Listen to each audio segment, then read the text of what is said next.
Hai guys, welcome to my YouTube channel. Kenalin, nama gua Mahesa. Ini adalah video pertama gua di YouTube. Dan di video pertama gue kali ini, gua mau ngajak kalian buat sharing, berbagi pengalaman tentang yang namanya broken home. Jadi ini adalah pengalaman pribadi gue sendiri. Gue terlahir dari keluarga broken home di saat gue umur 13 tahun lah kalau nggak salah. Sebenarnya keluarga gue adalah keluarga yang harmonis pada awalnya. Kemudian semua berubah semenjak mama gue dapat kerja sendiri, bisa mendapatkan penghasilan sendiri. Jadi pada saat itu bokap nyokap gue itu lebih sering cekcok masalah duit lah, masalah waktu buat keluarga, kayak gitu. Banyak banget hal-hal yang anak broken home termasuk gua yang sangat gak enak buat kita hadapin. Seperti pas kita mau tidur, kita selalu bangun dan melihat orang tua kita berantem, suasana di rumah jadi gak harmonis. Karena menurut gua rumah itu adalah tempat kita buat pulang, tempat kita buat istirahat, tempat kita buat menghabiskan waktu bersama keluarga. Kemudian jadi tempat yang sangat amat gak gua harapin buat gua pulang ke situ. Banyak banget hal-hal yang sampai sekarang masih gue inget. Saat gue waktu SD, waktu mau ujian nasional itu, teman-teman semua orang tua itu berkumpul di sekolah buat kayak ngadain acara doa bersama ataupun belajar bersama dengan orang tua seperti itu. Dan hal itu gak gue dapetin. Pas SMP, akhirnya orang tua gue memutuskan buat pisah. Sebenarnya mereka cuma pisah ranjang sih, karena mereka sampai sekarang juga nggak ada yang namanya pisah secara negara. Jadi bisa dikatakan masih sebagai suami istri seperti itu. Kesedihan masih gue rasain sampai SMP. Tapi saat itu gue udah terbiasa buat yang namanya nggak ada figur seorang ibu. Karena kan pas waktu mereka mau pisah, kebetulan gue sama kakak gue ikut bokap dan mama balik ke rumah orang tua nyokapnya. Jadi gue SMP sampai sekarang itu ikut sama bokap. Ada kejadian pas gue waktu baru masuk SMP kelas 1 kalau nggak salah, itu nyokap tiba-tiba datang ke sekolah nyamperin gue waktu gue mau pulang sekolah waktu itu. Dan entah kenapa gue kayak takut dan akhirnya lari dari dia gitu. Dan itu yang masih gue ingat sampai sekarang. Entah kenapa figur ibu menjadi sosok yang menyeramkan bagi gue pada saat itu. Karena dibilang sakit hati ya sakit hati, dibilang kecewa ya kecewa. Kenapa dia ninggalin gue pas gue masih butuh dia gitu loh.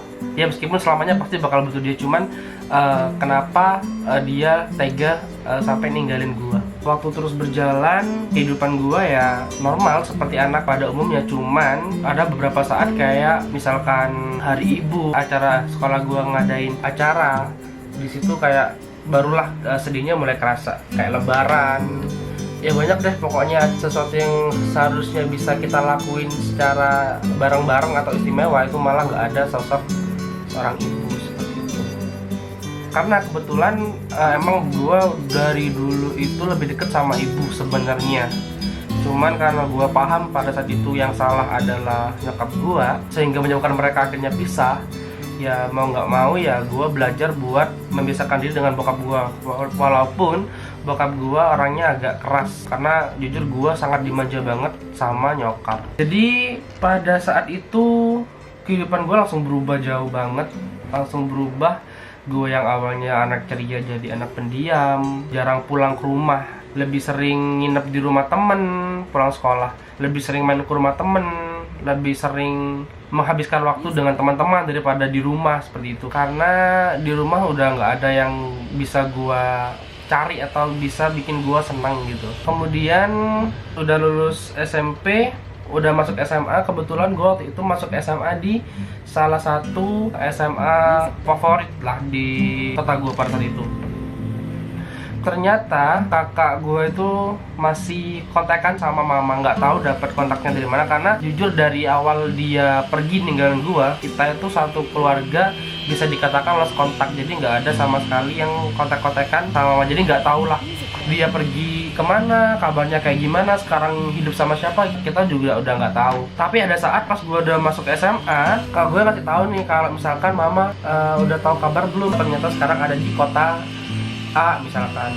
Terus gue kayak nanya dong, oh ya, tapi dalam keadaan kayak entah seneng, entah sedih, entah kesel atau gimana ya. Dan yang bikin gue lebih keselnya lagi adalah ternyata dia udah punya suami baru dan juga udah punya anak baru, dan anaknya udah 2. Dan di situ gue kayak ngerasa apa ya, sosok ibu itu kayak sesuatu yang jahat gitu bagi gue. Sampai akhirnya ya gue juga udah mencoba buat memaafkan dia, memaafkan diri gue sendiri, memberi support buat bokap gue udah berusaha buat jadi anak yang terbaik lah buat orang tua gue gitu. Karena gimana pun gue nggak mau, meskipun gue jadi anak broken home, yang namanya ngerusak masa depan gue sendiri, nggak mau yang namanya ngerusak hidup gue gitu loh. Terus pada saat itu udah tahu nomornya, udah tahu alamatnya dan sebagainya. Akhirnya kakak gue ngasih nomor gue nih ke nyokap. Akhirnya nyokap ngechat gue di WA pada saat itu, dia kayak basa-basi gitu lah, kayak ngomong, "Hai Dek," gitu, udah besar ya sekarang, pokoknya kayak udah basa-basi gitu loh. Dan gue juga pada itu ya meresponnya dengan respon yang ya bisa dibilang baik sih, meskipun gue kayak udah asing gitu, udah asing banget sama sosok mama. Akhirnya ya gue balas, gue ada di Surabaya, udah kerja, bla bla bla bla. Ya udah akhirnya karena gue juga sebenarnya yang namanya anak sama ibu kan gak bisa dipisahin ya. Akhirnya gue nyamperin dia ke Malang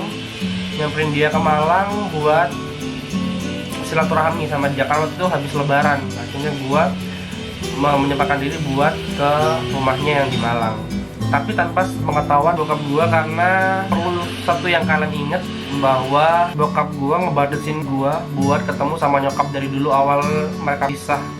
Bokap gue pernah bilang kalau misalkan lo ketahuan berhubungan sama nyokap lo mending nggak usah sama gue gitu. Jadi intinya papa gue bilang kalau misalkan gue nanti ketemu sama nyokap gue atau berhubungan sama nyokap gue, bokap gue lebih pasrah gue nggak sama dia kayak gitu.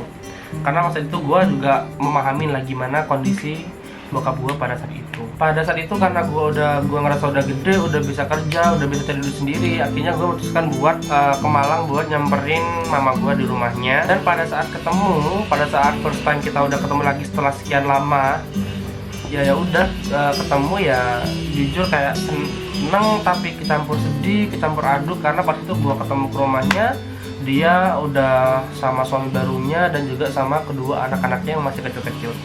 Jadi ya udah gue ketemu, salaman, saya lo duduk ngobrol, tapi nggak tahu kenapa di hati gue tuh kayak biasa aja gitu loh, kayak lebih ke malu mungkin sama gue, nggak tahu malu atau canggung juga. Dan gue juga di situ kayak merasa dia juga udah orang asing bagi gue gitu loh. Gimana caranya kita buat mencari suasana, ya kita ngobrol-ngobrol aja, cerita-cerita gimana sekolah gue dulu, gimana kehidupan bokap gue sekarang. Dan dia masih sempat nanyain bokap gue, keadaan bokap gue sekarang gimana. Udah ketemu, tapi gue juga udah biasa banget sampai sekarang. Dan sampai sekarang pun yang gue rasain ya udah kayak biasa banget gitu loh. Sebenarnya gue mau kurang ajar atau sebenarnya gue lupa sama pengorbanan nyokap gue ngelainin gue sampai gue sebesar ini, tapi gue rasa itu adalah pilihan dia buat ninggalin gue, dan gue juga punya pilihan buat ngelanjutin hidup gue gitu loh. Yang penting gue nggak lupa kalau dia adalah ibu gue, dan dan gue nggak pernah yang namanya nganggep dia nggak ada kayak gitu. Oh ya guys, by the way, ini ada teman gue yang dari kemarin dia sempat nanya sama gue tentang masalah broken home. Jadi karena dia punya banyak banget pertanyaan yang diajuin ke gue, jadi sekalian gue bikin pertanyaan ini ya gue sampaikan di sini sekalian juga, biar kalian bisa buat wawasan kalian juga, kita berbagi pengalaman juga kayak gitu. Ya, Mas Rangga, mau tanya? Halo. Sorry ya guys, gue di balik layar aja lah. Next time video gue akan ikut gabung di vlognya Maesa ya. Gue mau tanya ke lo Maesa, sebelum lo merasakan konflik pertengkaran rumah tangga, lo itu sosok anak yang kayak gimana? Oke. Jadi sebelum gue mengalami yang namanya broken home ini, gue adalah awalnya gue adalah sebagai anak kecil pada saat itu, sebagai anak yang sangat ceria, yang sangat yang sangat terbuka kepada semua orang, yang sangat ceria, sangat energik pada saat itu. Ya sama seperti anak-anak pada umumnya di usia seperti itu ya bermain, ya belajar, ya main ke rumah teman dan sebagainya. Cuman setelah semua itu terjadi, ini cerita sedikit ya. Nah, jadi setelah semua itu terjadi ya sebenarnya gue masih jadi anak yang seperti dulu, masih ceria, meskipun ya ada di satu sisi atau di satu waktu ya gue ngerasain yang namanya sedih karena kesepian, ya kehilangan sosok figur seorang ibu yang apa ya, yang sangat berarti buat hidup gua dan juga masa depan gua seperti itu. Jadi setelah itu lu tetap jadi anak yang ceria atau sebaliknya lu sifat lu berputar drastis 360 derajat menjadi sosok yang berbeda atau tetap sama sih? Pada saat itu sih sikap gua sih yang pertama berubah banget 180 derajat, karena yang pertama gua yang ngalami yang namanya depresi, gua ngalamin yang namanya bingung, gua ngalamin yang namanya sedih, gua ngalamin yang namanya kecewa. Tapi dalam situasi seperti itu gue nggak berlarut-larut sehingga jadi apa ya, jadi gue cepat bangkit dari keterpurukan gue itu buat ya apa ya, ngapain juga gue terus bersedih dan juga bikin hidup gue makin gak berguna gitu loh. Pada waktu itu lo bilang kan lo kelas 6 SD. Oke, waktu itu mau UNAS gak sih? Bener. Nah, itu ada kejadian yang lo nggak bisa lupain waktu itu. Oke. Ini pertanyaan ini ngingetin gue sama satu kejadian sih enggak. Oke. Pada saat itu pas mau ujian nasional, waktu itu gue lupa ya mau ujian nasional apa di hari besoknya itu. Malam-malam gue belajar tuh dari jam berapa ya? Jadi jam 7 malam lah kurang lebih. Persiapan UNAS lah. Persiapan ya? Bener. Udah belajar sampai jam 10 something lah kalau nggak salah, jam 10 sekian gua belajar. Terus udah gua tutup, gua tidur, gua nyoba tidur. Dan yang bikin gua sakit sampai sekarang adalah ada satu kejadian ini, dimana pas gua lagi tidur pada saat itu bokap gua ke kamar gua nggak. Ngapain?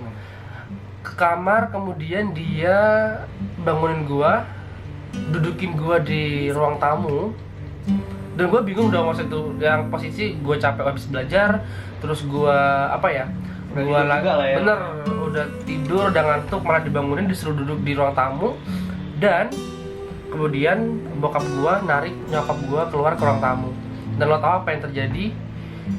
Ya, mereka berantem, mereka pukul-pukulan di depan mata gue pada saat itu. Gila gak sih? Jadi apa ya, jadi maksud gue tuh kayak mereka apa nggak mikir ya, sedangkan gue habis belajar besok gue ujian nasional gitu loh, apa nggak mengganggu pikiran gue, apa nggak mengganggu mental gue gitu. Jadi pada saat itu adalah satu kejadian yang sampai sekarang ini masih gue inget. Kok bisa gitu loh, orang tua bisa ngelakuin hal seperti itu pada anaknya. Berarti lo istilahnya dipaksa buat nonton mereka. Bener, dipaksa buat nonton mereka. Pukul-pukulan gitu sampai gitu. Bener.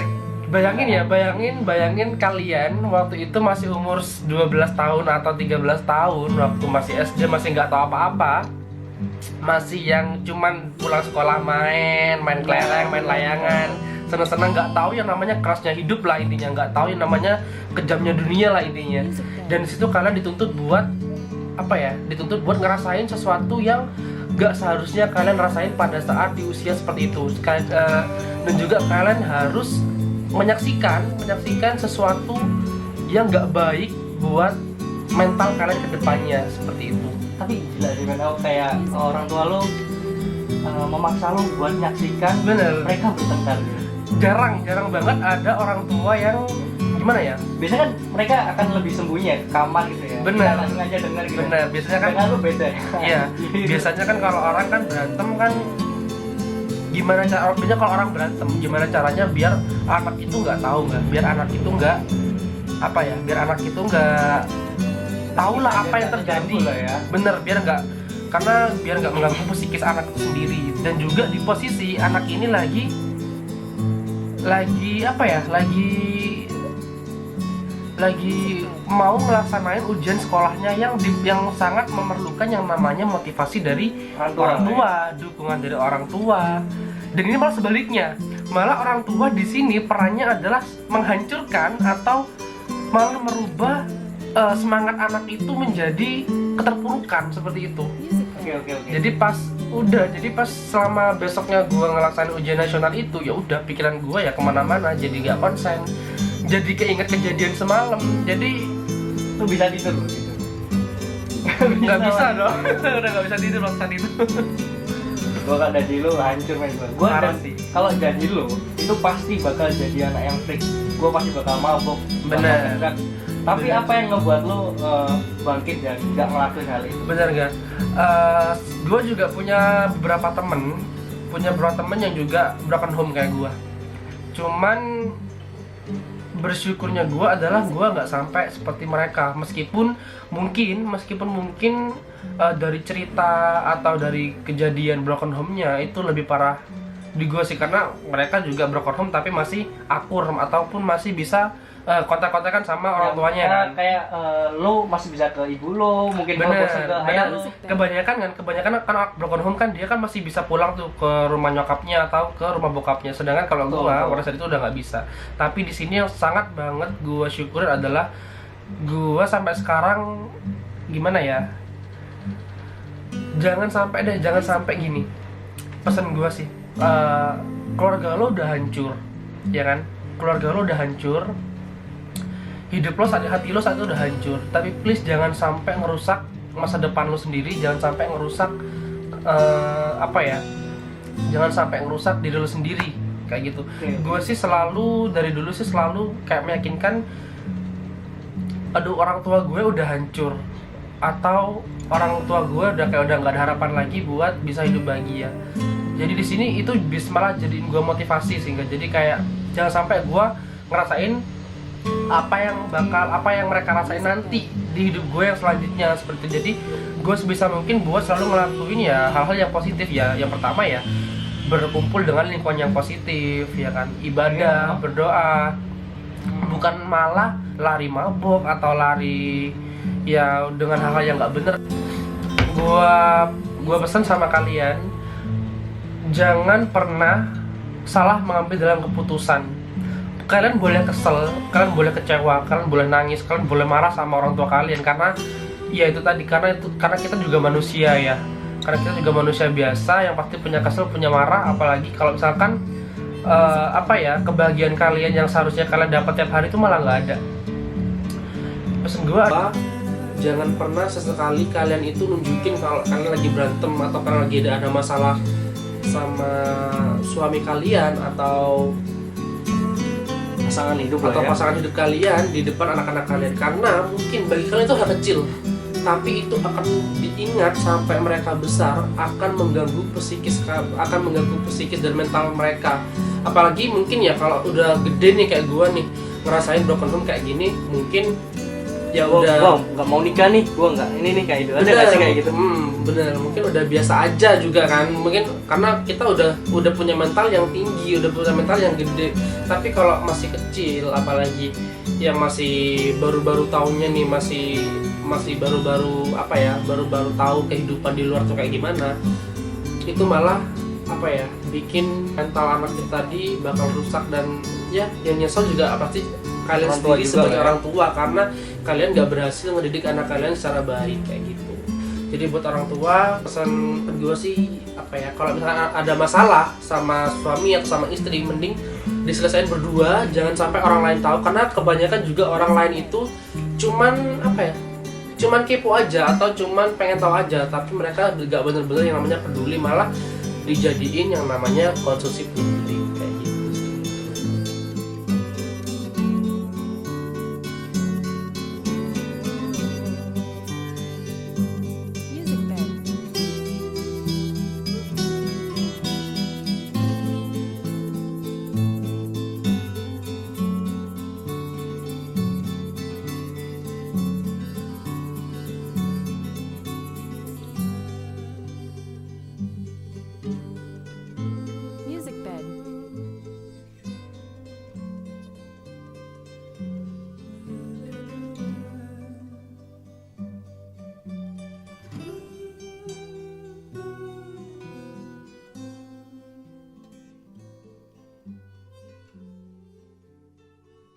Music bed.